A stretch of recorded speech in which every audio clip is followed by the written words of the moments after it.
Ayo, segera download Quran Tadabbur, tafsir dalam genggaman Anda.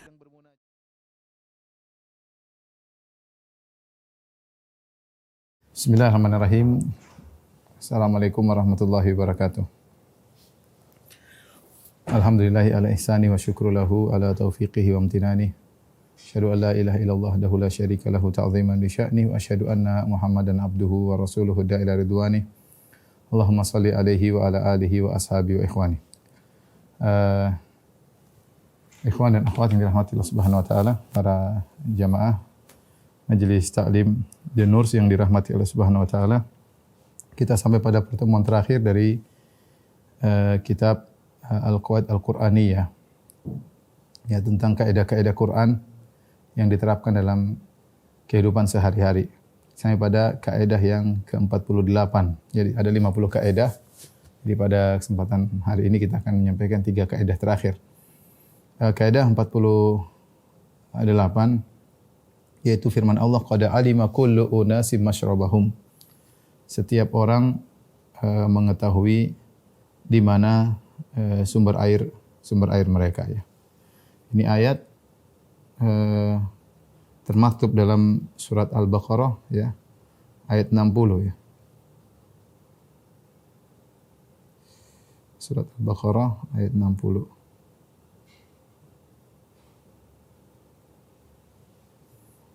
Allah Subhanahu wa taala berfirman, ya, wa idh istasqa Musa liqaumihi faqul nadrib bi asaqal hajar. Ketika Musa memohon air untuk kaumnya, lalu kami berfirman, pukulkanlah tongkatmu kepada batu tersebut. Fan fajarat minhu ithnata asyrata aina. Maka memancarlah dari batu tersebut 12 sumber air, ya. Qad alima kullu unasim masyrabahum. Ini yang jadi perhatian kita dalam ayat ini, ya. Setiap suku telah mengetahui tempat minumnya masing-masing. Kulu washrabu min rizqillahi wa la ta'thaw fil ardi mufsidin. Makanlah dan minumlah dari rezeki Allah dan janganlah kalian berkeliaran di atas muka bumi dengan berbuat keonaran, kerusakan. Jadi ini cerita tentang mukjizat Nabi Musa alaihissalam ketika dia berjalan dengan kaumnya di tengah padang, kemudian mereka kehausan, maka mereka pun minta kepada Nabi Musa untuk meminta air. Istisqa, mereka minta agar Nabi Musa minta air. Akhirnya Nabi Musa istisqa, minta air kepada Allah Subhanahu wa taala. Maka di antara hal yang menakjubkan, Allah menyuruh Nabi Musa memukulkan tongkatnya ke batu. Ketika dipukul ke batu, batu tersebut keluar 12 keran. 12 keran. Kenapa 12 keran? Karena fan fajarat minhu ithnata asyrata aina, maka keluarlah 12 mata air dari batu tersebut. Kenapa 12 keran atau 12 mata air dari batu? Karena jumlah Bani Israel ada 12 suku. Agar mereka tidak rebut-rebutan, mereka tidak saling berebutan tentang air tersebut, maka masing-masing suku mengambil dari sumber air dari batu tersebut. Disebutkan setelah itu kalau mereka kemana-mana mereka bawa pikul batu tadi, karena batu tadi bisa keluar air dan ini mukjizat, ya. Tidak ada salurannya, tidak ada sumber air, tiba-tiba batu yang tidak ada air di situ tahu-tahu dipukulkan dengan tongkat Nabi Musa, keluarlah 12 mata air. Ini maksud dari ayat ini, bercerita secara khusus sehingga 12 suku tersebut tidak berkelahi, tidak berebutan, tidak bertengkar karena masing-masing fokus dengan sumber mata airnya. Masing-masing fokus dengan kerannya, masing-masing fokus dengan kerannya. Nah, apa maksud dari kaidah yang dibawa oleh penulis Syekh Muqbil rahimahullahu Umar Muqbil hafizahullahu taala? Beliau ingin menyampaikan bahwasanya masing-masing harus sibuk dengan yang dimudahkan baginya, ya. Qad alima kullu unasim masyrabahum. Masing-masing suku sibuk dengan sumber keran airnya, mata airnya. Dan ini sama seperti firman Allah Subhanahu wa taala, kullu ya'malu ala syakilatih. Masing-masing bekerja sesuai dengan gampangannya, sesuai dengan profesinya. Masing-masing bekerja sesuai dengan yang dimudahkan. Nabi SAW juga bersabda, i'malu fakullun muyassarun lima khuliqa lahu. Beramalah, masing-masing setiap orang akan dimudahkan kepada takdirnya, ya. Ini yang dibutuhkan oleh kaum muslimin di zaman sekarang ini untuk mengenali apa keistimewaan yang dia miliki untuk dia tekuni, ya. Jangan sampai seorang ingin menekuni banyak hal sehingga dia tidak bisa menghasilkan produktivitas yang baik, ya. Karena kita tahu tidak semua orang bisa menguasai banyak hal. Ya, tidak semua orang bisa menguasai banyak hal. Ketika seorang dibukakan salah satu pintu yang dia bisa profesional dalam menjalankan hal tersebut, maka hendaknya dia konsentrasi dalam hal tersebut. Oleh kerana ada suatu riwayat yang menarik yang dibawakan oleh Imam Malik, dibawakan oleh Ibnu Abdul Bar dalam kitabnya Tamhid tentang nasihat Imam Malik rahimahullahu taala. Jadi ada seorang namanya Abdullah bin Abdul Aziz Al-Umari Al-Abid atau Al-Amri Al-Abid. Ada seorang, dia ahli ibadah. Dia mungkin melihat Imam Malik kurang ibadahnya karena Imam Malik sibuk fokus belajar, menyampaikan ilmu. Maka dia nasihati Imam Malik, ya. Dia nasihati Imam Malik agar Imam Malik sibuk beramal, jangan cuma belajar saja, ya. Dia ingin ketemu dengan Imam Malik. Akhirnya Imam Malik membalas suratnya karena dia nasihat Imam Malik untuk semangat beramal soleh. Karena Imam Malik memang mungkin agak kurang menurut pandangan dia karena sibuk dengan menuntut ilmu, murajaah, menyampaikan majelis hadis, ya, sehingga ibadahnya tidak seperti orang ini. Dan orang ini niat baik menasihati Imam Malik agar dia semangat beribadah. Maka apa jawaban Imam Malik? Imam Malik menjawab, tulis surat kepada orang tersebut, yaitu Abdullah bin Abdul Aziz Al-Abid.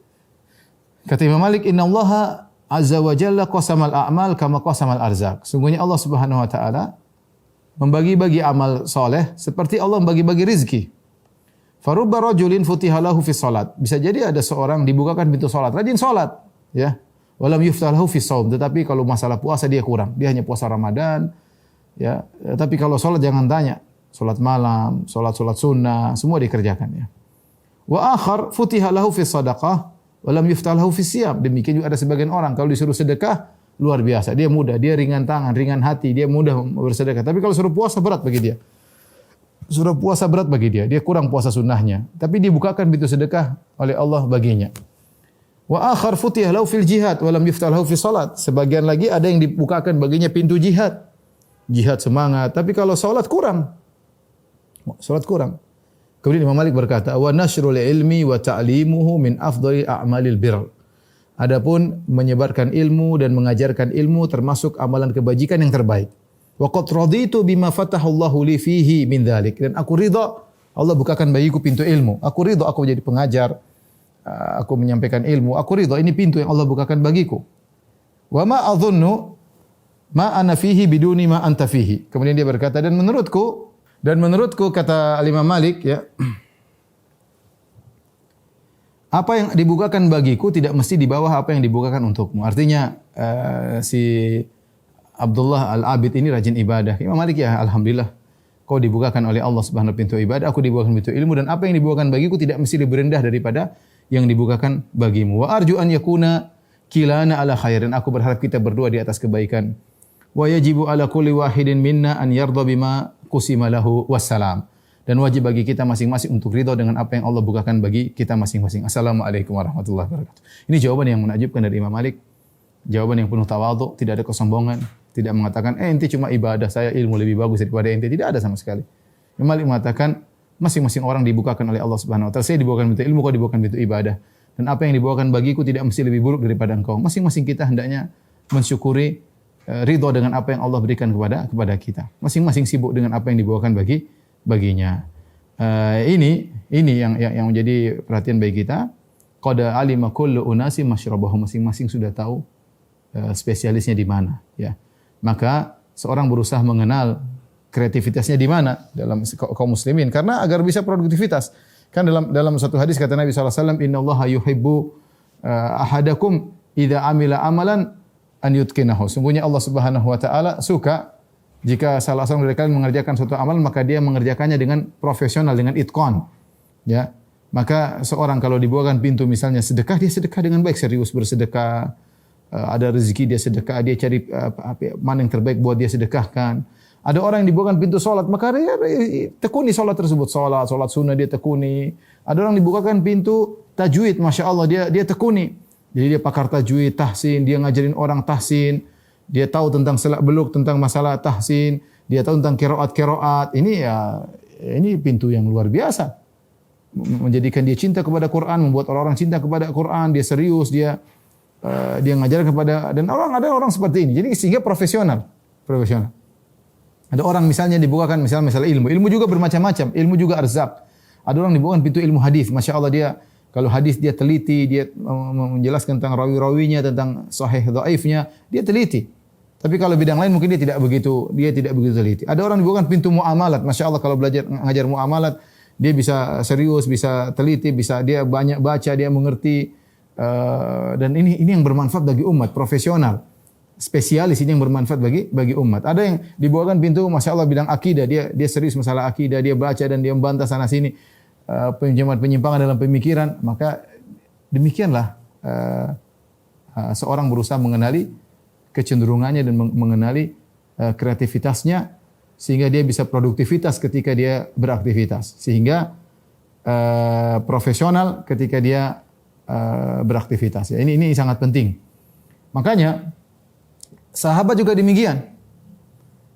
Sahabat tidak semua kemudian tergabung padanya pada satu orang kemudian memiliki banyak kelebihan. Kecuali para nabi. Para nabi semuanya oke. Seperti Nabi Muhammad SAW semuanya oke. Semua pintu dibukakan bagi Nabi. Pintu salat luar biasa. Pintu keberanian luar biasa. Pintu sedekah jangan tanya. Ya. Pintu akhlak mulia jangan tanya. Bagaimana Nabi kepada istrinya, kepada teman-temannya. Ya. Semuanya ya. Pintu keramahan. Semua Nabi SAW dibukakan bagi dia segala teladan. Semua teladan Nabi yang terbaik. Menjadi pemimpin terbaik, menjadi suami terbaik, menjadi ayah terbaik, menjadi teman terbaik. Menjadi kalau bersikap dengan musuh dengan menjadi yang terbaik bagi musuhnya. Semuanya dibukakan bagi Nabi SAW. Demikian juga sebagian seperti sahabat Abu Bakar radhiyallahu taala anhu. Dia mengatakan ada orang dipanggil dibuka di surga, dipanggil dari pintu salat. Ada orang surga dibuka dari pintu puasa, babur rayyan. Ada yang mau dibuka dari pintu jihad, dipanggil dari pintu jihad karena dia konsentrasinya ke jihad. Ada yang orang konsentrasinya salat, ada yang orang konsentrasinya adalah puasa. Maka Abu Bakar bertanya, Rasul, adakah orang dipanggil di semua pintu? Artinya dia luar biasa. Dia bisa semuanya. Kata Nabi ada, dan saya berharap engkau adalah orangnya. Ya.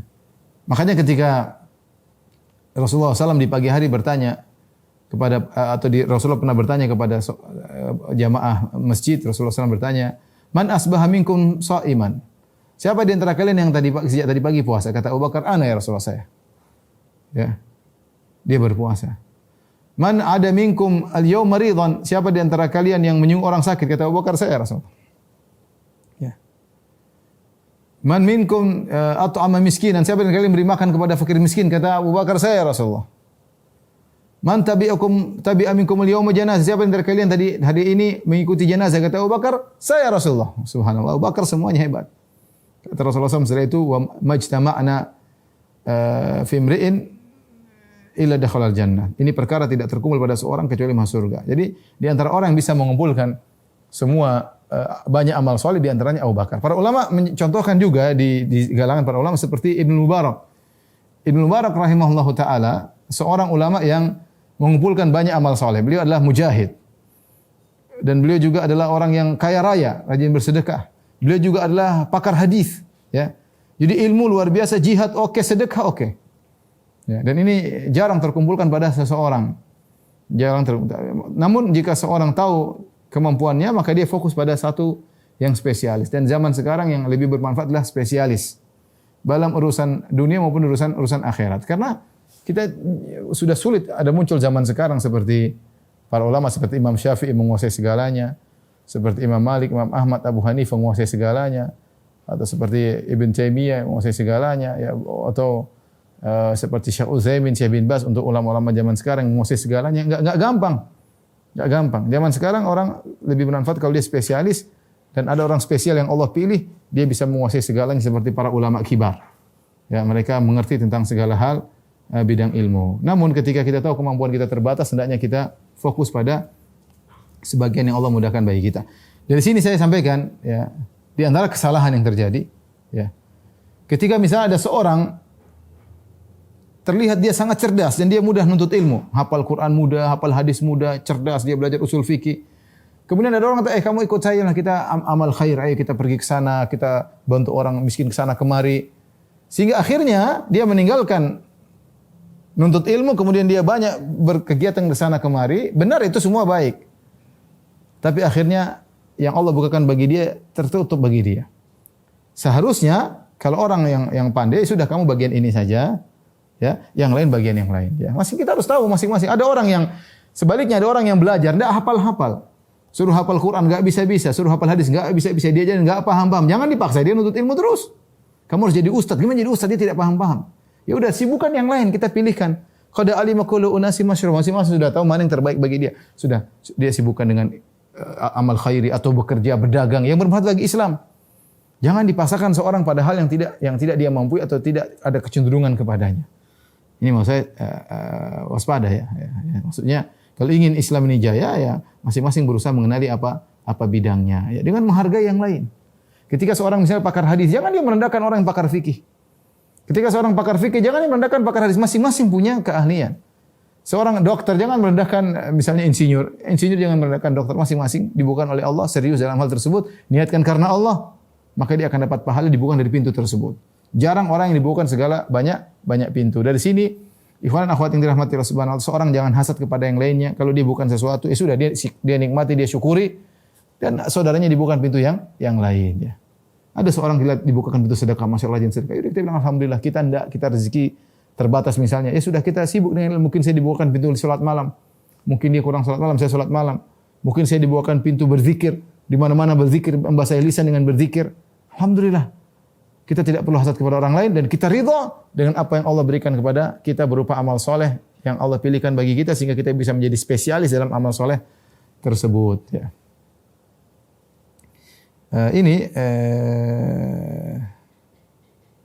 Di antara hal yang perlu kita perhatikan dalam kaidah kehidupan sehingga kita bisa menghasilkan produktivitas yang profesional, itu maksud saya.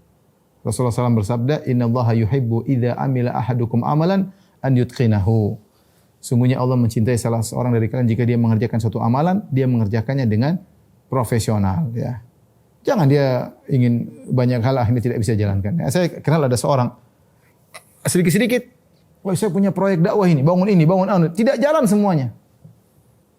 Dia tidak mampu, otak dia terbatas, kemampuan dia terbatas, gerak-geriknya terbatas, dia tidak bisa mengkoordinir banyak orang. Ya, mungkin dia pintar cerdas, tapi ketika terlalu banyak hal yang ingin dia kerjakan, dia tidak mampu. Ya. Ingin membantu sana, bantu sini, tidak mampu, kemampuan terbatas. Sama seorang ingin belajar ini, belajar ini, otaknya terbatas. Gimana dia bisa menguasai semuanya? Enggak bisa. Enggak bisa. Ya. Ya, seorang tahu diri ya. Mending dia menolak sejak awal daripada kemudian dia terjebak pada hal yang tidak mampu dia kerjakan.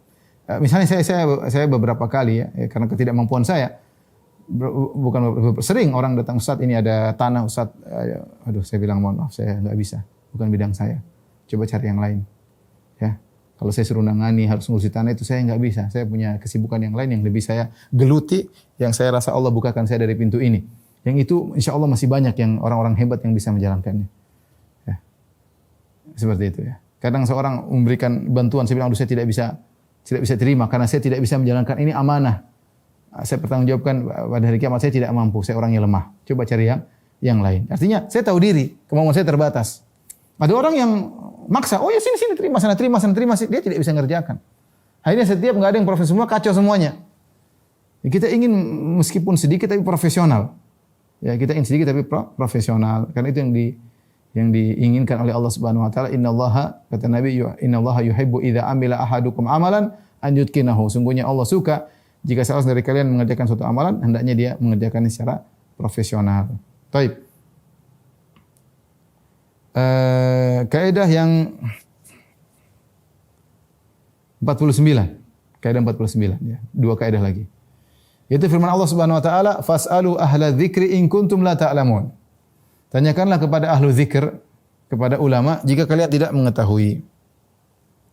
Tidak tahu tanya tapi kepada yang pakar. Jangan sembarang tanya. Maksud kaidah itu demikian. Ayat ini artinya mengajarkan kepada kita kalau tidak tahu tanya tapi tanya kepada yang pakar. Ayat ini datang dalam Al-Quran dalam dua surat. Pertama dalam surat An-Nahl, kedua dalam surat Al-Anbiya. Dalam surat An-Nahl Allah berfirman, "Wa ma arsalna min qablika illa rijalan nuhi ilaihim." Dan kami tidak mengutus sebelum engkau wahai Muhammad kecuali para lelaki yaitu para anbiya, nuhi ilaihim, kami wahyu kepada mereka.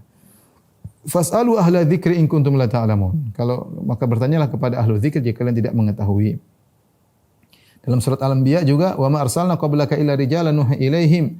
Dan tidak kami utus sebelum engkau wahai Muhammad kecuali para lelaki yang kami beri wahyu kepada mereka, itu para nabi. Fas'alu ahla dzikri in kuntum la ta'lamun. Tanyalah kepada ahlu dzikir jika kalian tidak mengetahui, ya. Kenapa ayat ini turun kepada orang-orang musyrikin yang mereka mengingkari kenabian, ya, mereka mengingkari kerasulan, maka Allah bilang tanyakan kepada orang yang pakar dalam hal ini, bahwasanya dulu ada nabi-nabi sudah diutus sebelum Nabi Muhammad SAW. Nabi Muhammad bukan suatu yang baru. Qul ma kuntu bid'an minar rusul. Nabi bukanlah suatu nabi yang baru. Sudah ada nabi-nabi sebelum Nabi Muhammad SAW. Tanyakan kepada ahlul kitab, tanyakan kepada orang-orang berilmu, tanyakan. Sudah nabi-nabi yang banyak sebelum Nabi Muhammad SAW. Baik. Ayat ini secara umum mengajarkan kepada kita, kalau tidak tahu jangan nekat, ya. Kalau tidak tahu jangan nekat. Fa inna syifa'ul ayyi su'alu. Kalau tidak tahu nanya.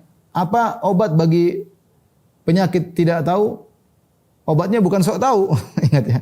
Apa obatnya penyakit tidak tahu? Obatnya bertanya, ya. Bertanya tapi jangan sembarang tanya. Intinya tanya kepada yang pakar, ya. Saya gambarkan di sini. Kita ini punya penyakit, ya. Penyakit apa? Tidak tahu. Dan Rasulullah namakan penyakit. Tidak tahu, kejahilan. Kejahilan.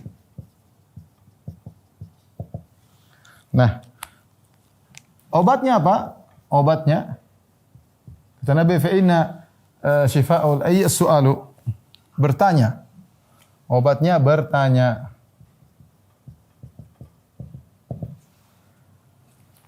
Timbul pertanyaan, bertanya kepada siapa? Kepada siapa? Tentu kepada ahlinya, ahlu dzikir, ahlinya, kepada ahlinya. Inilah rangkaian kalau kita ingin sembuh dari penyakit ini.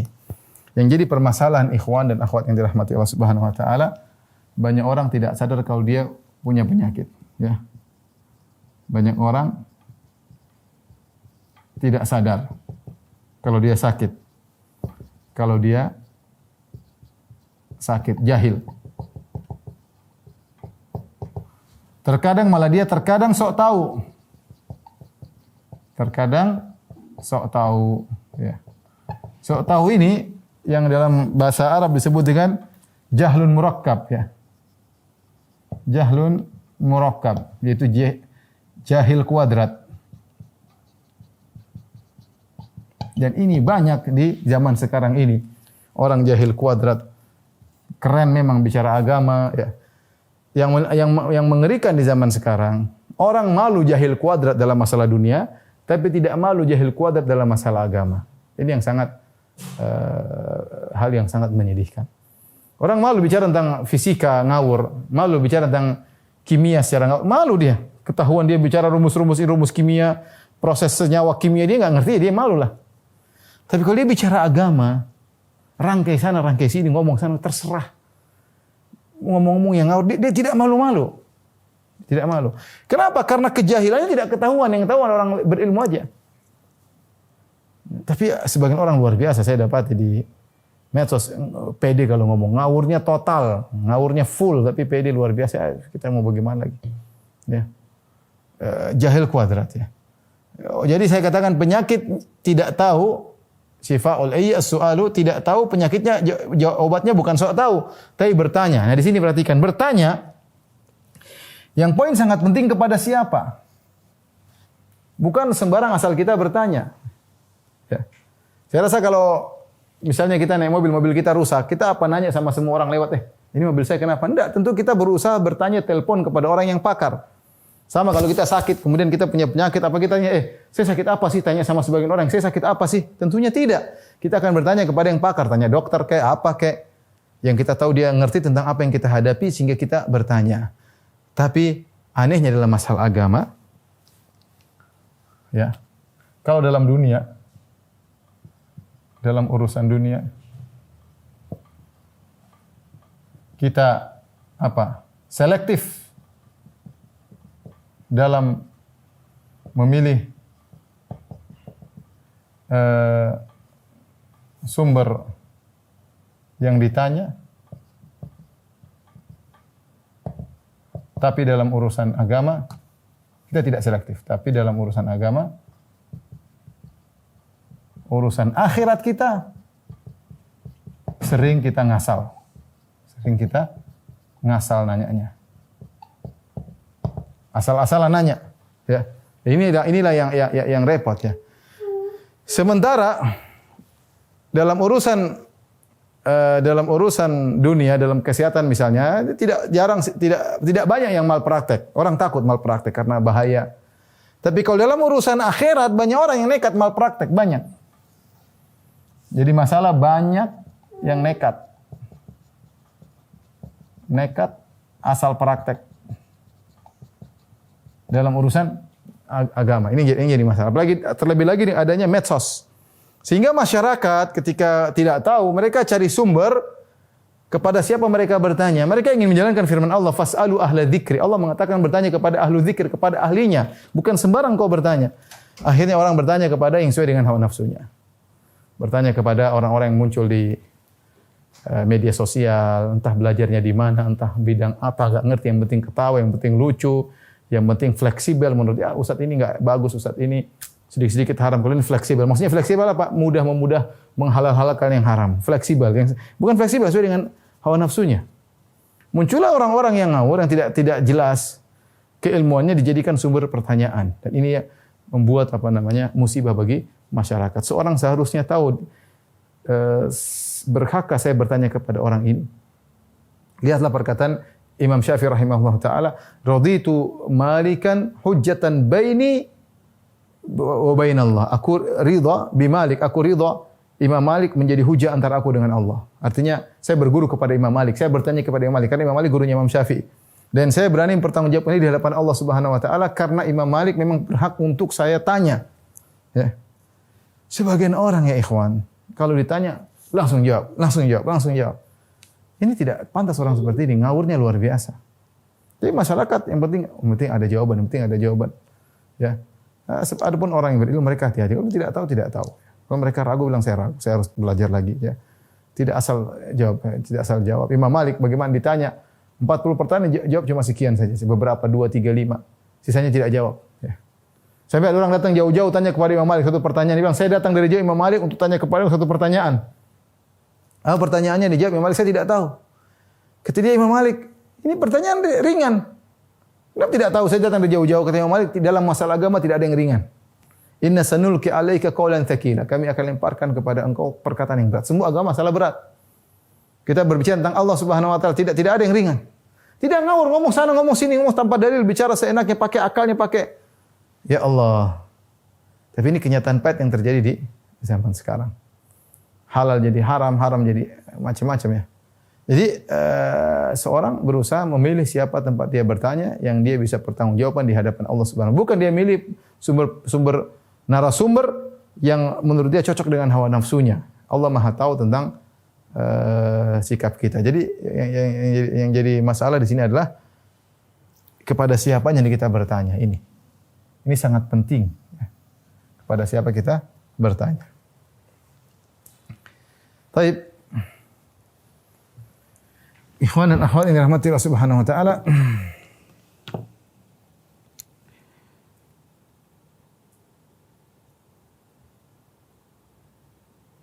Sebuah riwayat yang tentang bahayanya berfatwa tanpa ilmu. Ibnu Abdul Bar meriwayatkan, anna rajulan dakhala ala Rabi'ah bin Abdurrahman, Syekhul Imam Malik. Ada seorang datang menemui Rabi'ah bin Abdurrahman dan dia adalah gurunya Imam Malik. Imam Malik punya guru namanya Rabi'ah. Fawajadahu yabki, dia dapati gurunya Imam Malik ini sedang menangis. Faqala lahu ma yubkika. Maka orang berkata, wahai Rabi'ah, wahai gurunya Imam Malik, apa yang buat Anda menangis? Ya. Faqala lahu amusibatun dakhalat alayka, apakah ada musibah menimpamu wahai sang guru Rabi'ah? Faqala la, tidak ada musibah. Walakin istuftiya man la ilma lahu, tapi sekarang ada orang tidak punya ilmu dijadikan tempat bertanya. Tidak punya ilmu, belajar enggak jelas. ilmu hadis tidak ngerti, ilmu fikih tidak ngerti, bahasa Arab asal-asalan, ya banyak hal ya. Kemudian yang penting dia vokal, yang penting dia berani, yang penting dia orator. Ini seperti ini kenyataan. Tidak pernah dikenal dia mengajari buku-buku agama yang muncul tiba-tiba diorbitkan, dan itu mungkin sangat mudah zaman sekarang. Ya. Kata Rabi'ah, ustuftiya man la ilma lahu. Orang yang tidak punya ilmu ditanya. Jadi narasumber dalam masalah agama. Wa dhahara fil islami amrun azim, dan telah muncul dalam Islam perkara yang besar. Kemudian Rabi'ah berkata, wala ba'du man yuftiha huna ahaqqu bisijni minas suraq. Sungguh sebagian orang yang berani berfatwa sekarang ini lebih pantas untuk dipenjarakan daripada para pencuri. Ya. Kata dia, orang tukang jawab ini, tukang fatwa ini, karena ngawurannya lebih utama untuk dipenjara daripada para pencuri. Ya, sebagian orang ada masalah, ini masalah khilaf dibesar-besarkan seakan-akan orang seperti ini bagaimana ya? Ya. Menggambarkan masyarakat dibodoh-bodohin, kasihan dia. Ya, masyarakat dibodoh-bodohin. Banyak hal. Saya mau ceritakan satu persatu banyak hal ya. Kadang-kadang kita korban, tapi mereka ada hisabnya pada hari kiamat kelak ya. Mereka menggambarkan tentang kita seakan-akan kita buruk, seakan kita enggak, padahal mereka ngerti tapi mereka sengaja licik ya. Demi untuk memuaskan hawa nafsu mereka. Taib, jadi lihatlah Rabi'ah di zaman tersebut ya. Di zaman Imam Malik. Abad kedua ya. Ya. Kata seorang ulama ketika mengomentari riwayat ini berkata, "Fa kaifa law ra'a Rabi'ah zamanana?" Bagaimana kalau Rabi'ah melihat zaman kita? Wa ikdaman la ilma indahu alal futya, dan betapa banyak orang nekat untuk berfatwa tanpa ilmu. Ma'akillati khibratihi wa su'i siratihi wa syu'mi sariratihi. Padahal ilmunya sedikit, perjalanan hidupnya belum tentu beres ya. Akhlaknya enggak bagus ya. Terkadang sebagian mereka tampil karena sum'ah dan riya ya. Terkadang tampil karena bergaya seakan-akan ulama, seakan-akan ahli ilmu padahal tidak punya ilmu. Dan zaman sekarang banyak. Ya, kita tidak perlu menuduh tapi saya katakan banyak ya. Seorang waspada tahu diri ya.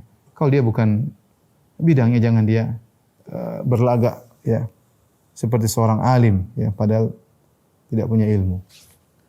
Waliyadzubillah ya. Benar dia hanya menipu orang, followersnya banyak, dia menipu orang-orang awam. Orang ilmu mengerti orang ini bahlul, orang ilmu mengerti, tapi ya bagaimana kita tidak ingin ribut. Orang-orang awam terpedaya karena orasinya, karena mungkin tangisannya, mungkin karena tawanya. Ya. Oleh karenanya kita berusaha menjalankan firman Allah, fas'alu ahla dzikri in kuntum la ta'lamun. Kalau tidak tahu bertanya tapi kepada ahlinya, bukan tanya kepada sembarang orang ya.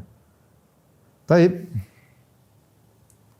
Ini kaidah ya yang penting ya agar kita tidak sembarang mencari narasumber, tapi cari narasumber yang bisa kita percayai, yang kita bisa pertanggungjawaban di hadapan Allah Subhanahu wa taala.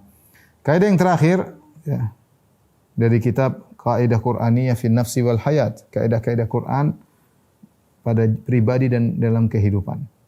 Kaidah yang ke-50, inna hadzal Qur'ana yahdi lillati hi aqwam. Sungguhnya Al-Qur'an ini memberi petunjuk kepada jalan yang terbaik.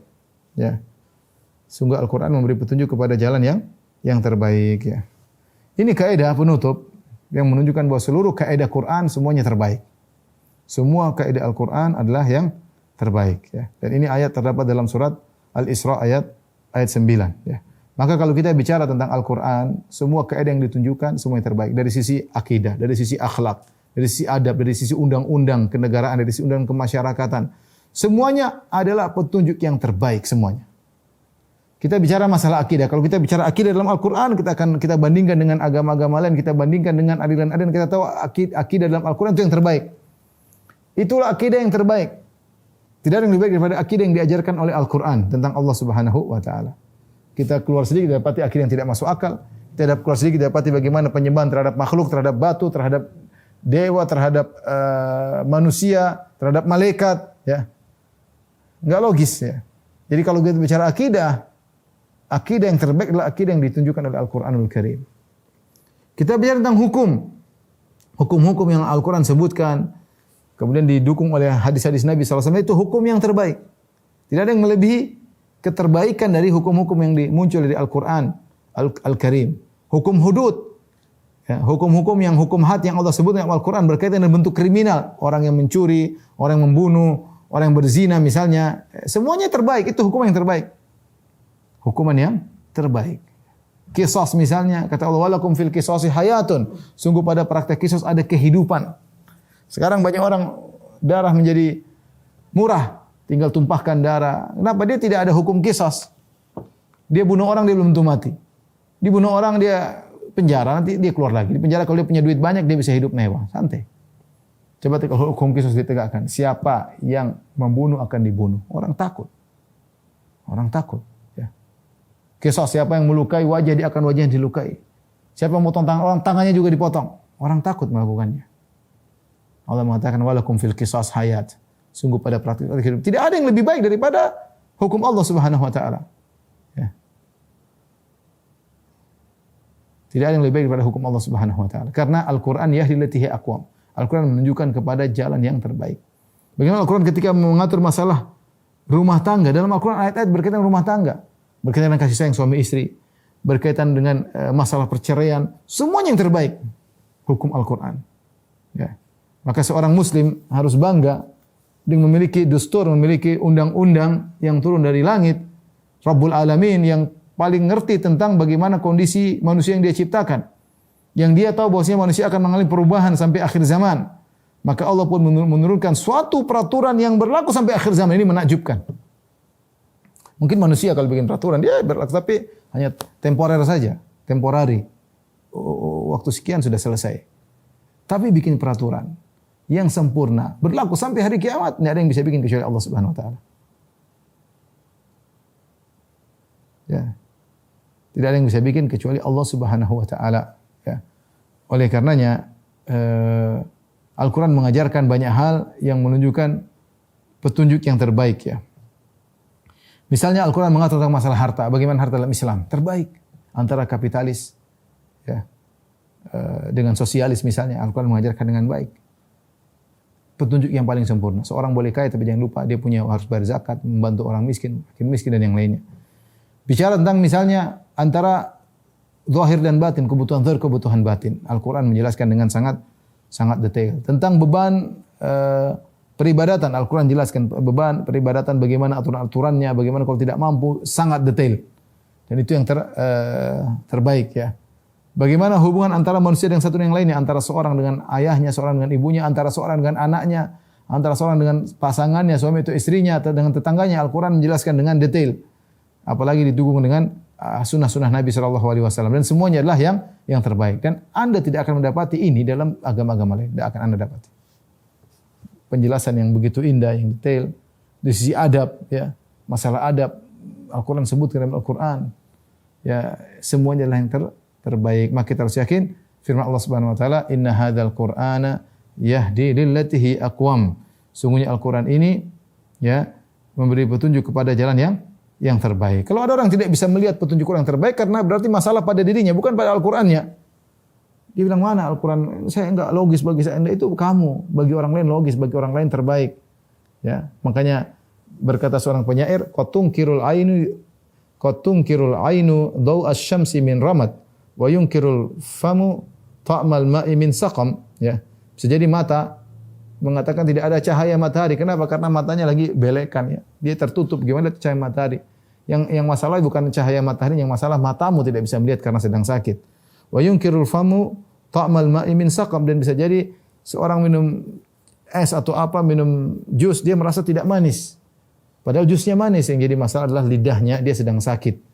Ya, makanya saya bilang bisa jadi orang-orang tidak melihat keindahan Islam karena apa? Dia bukan karena Qur'annya yang kurang, tapi karena dia yang kurang bisa mengambil atau melihat keindahan Al-Qur'an karena penyakit yang ada pada dirinya, ya.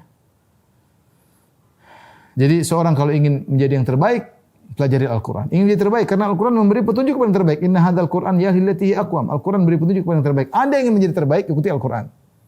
Ya. Dan menjadi laki terbaik, ikuti petunjuk Al-Quran. Ingin menjadi wanita terbaik, ikuti petunjuk Al-Quran. Belajari baca ayatnya, baca tafsirnya, anti menjadi wanita terbaik. Ya. Anda yang menjadi pemimpin yang terbaik, baca ayat tentang pemimpinan. Anda ingin memberi undang-undang yang terbaik, baca undang-undang Al-Quran, itu yang terbaik. Kalau ingin terbaik, ikuti Al-Quranul Karim. Tapi demikian saja, ikhwan dan akhwat, jamaah Majelis Taklim The-Nur rahimahullah ta'ala. Akhirnya, yang kalau tidak salah pertemuan ke-12 atau ke-13, hari ini kita selesai dari bahas kaidah-kaidah Quran yang berkaitan dengan kehidupan kita sehari-hari. Allah alam bisawab, demikian saja yang bisa sampaikan kepada Majelis Taklim The-Nur. Semoga pertemuan kita diberkahi oleh Allah Subhanahu wa taala. Atas segala kekurangan saya mohon maaf ya. Alhamdulillah 12 pertemuan sudah kita selesaikan kitab yang indah ini ya. Semoga bisa kita amalkan dalam kehidupan kita sehari-hari. Wabillahi taufiq wal hidayah. Assalamualaikum warahmatullahi wabarakatuh.